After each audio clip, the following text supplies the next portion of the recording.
ಶತಕ ಸಾಹಿತ್ಯ ಕೃತಿ ಲೋಕಾರ್ಪಣೆಗೊಂಡಿದೆ. ಸಿದ್ಧಗಂಗಾ ಶ್ರೀಗಳು ಇದನ್ನು ಬಿಡುಗಡೆ ಮಾಡಿದ್ದಾರೆ ಹಾಗೂ ನಮ್ಮ ಶೈಲಜಾ ಸೋಮಣ್ಣವರು ಸಹ ಇದು ಬಿಡುಗಡೆ ಮಾಡಿದ್ದಾರೆ. ಜಂಬುನಾಥ ಧರ್ಮಗುರುಗಳಾದಂತಹ ಜಂಬುನಾಥ ಮಳಿಮಠವರು ಸಹ ಅದರೊಂದಿಗೆ ಅಧ್ಯಕ್ಷತೆಯನ್ನು ವಹಿಸಿದ್ದಾರೆ.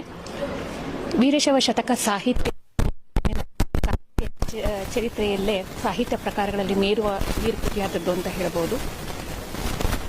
ಒಟ್ಟಾರೆಯಾದಂತಹ ಎಲ್ಲ ವೀರಶೈವ ಕವಿಗಳನ್ನು ಇಲ್ಲಿ ನಾನು ತಂದಿದ್ದೇನೆ. ಮುಂದೆಯೂ ಸಹ, ಏಕೆಂದರೆ ಇನ್ನೂ ಹಲವಾರು ಹಸ್ತಪ್ರತಿಗಳಲ್ಲಿಯೇ ಸಹ ಅವರು ಶತಕ ಸಾಹಿತ್ಯ ಅನ್ನೋದಿದೆ. ಅದನ್ನು ಮುಂದಿನ ಸಂಶೋಧನೆಯನ್ನು ನಾನು ಕೈಗೊಳ್ತೀನಿ. ಎಲ್ಲರ ಒಂದು ಮುಖತಃ ಕೃತಿ ಲೋಕಾರ್ಪಣೆಗೊಂಡದ್ದು ತುಂಬ ಅದ್ಭುತವಾದ ಕ್ಷಣ ಅಂತ ಹೇಳ್ಬೋದು. ಅಲ್ಲಿ ವೀರಶೈವ ಕವಿಗಳು ತಾವು ಬರೆದಂತಹ ಶತಕವನ್ನು ಅಲ್ಲಿ ನಾನು ಸಂಗ್ರಹ ಮಾಡಿಟ್ಟಿದ್ದೀನಿ. ಆ ಶತಕದಲ್ಲಿ ಯಾವ ವಿಚಾರದ ವಸ್ತು ವಿಷಯಗಳನ್ನು ವಿನ್ಯಾಸವನ್ನು ಕೊಟ್ಟಿದ್ದೀನಿ. ಮುಂದಿನ ಸಂಶೋಧನಾರ್ಥಿಗಳಿಗೂ ಸಹ ಅದು ಅನುವು ಮಾಡ್ಕೊಂಡು ಕೊಡುತ್ತೆ, ಒಂದು ಮಾರ್ಗದರ್ಶಕವಾಗಿ ಕೆಲಸ ನಿರ್ವಹಿಸುತ್ತೆ ಈ ಪುಸ್ತಕ ಕೃತಿ ಅಂತ ನಾನು ಅಭಿಪ್ರಾಯವನ್ನು ವ್ಯಕ್ತಪಡಿಸ್ತೀನಿ. ಇದು ನನ್ನ ಮೊದಲನೇ ಕೃತಿ.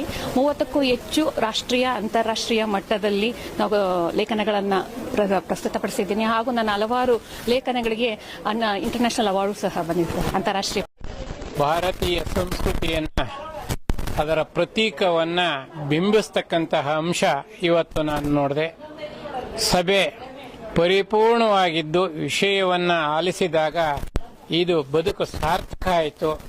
ಈ ಒಂದು ಸಾಹಿತ್ಯ ಕ್ಷೇತ್ರ, ಸಂಸ್ಕೃತಿ, ಸಂಪ್ರದಾಯ ಇವುಗಳನ್ನು ಒಳಗೊಂಡಿರ್ತಕ್ಕಂತಹ ವಿಷಯ ಇಡೀ ಭಾರತೀಯರಿಗೆ ತುಂಬಾ ಪ್ರಸ್ತುತವಾಗಿದೆ.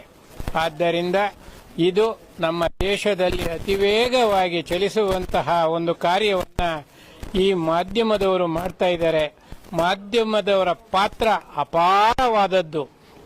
ಇವತ್ತಿನ ದಿವಸ ಮಾಧ್ಯಮದವರು ಇಡೀ ದೇಶದ ಬೆಳಕನ್ನು ಚೆಲ್ಲುವಂತಹ ಕೆಲಸವನ್ನ ಮಾಡ್ತಾ ಇದ್ದೀರಿ. ಇದು ನನ್ನ ದೇಶದ ಹೆಮ್ಮೆ, ನಮ್ಮ ದೇಶದ ಕಂಬಗಳು ಅಂತ ಹೇಳಿ ನಾನು ಹೇಳಲಿಕ್ಕೆ ಇಷ್ಟಪಡ್ತೀನಿ.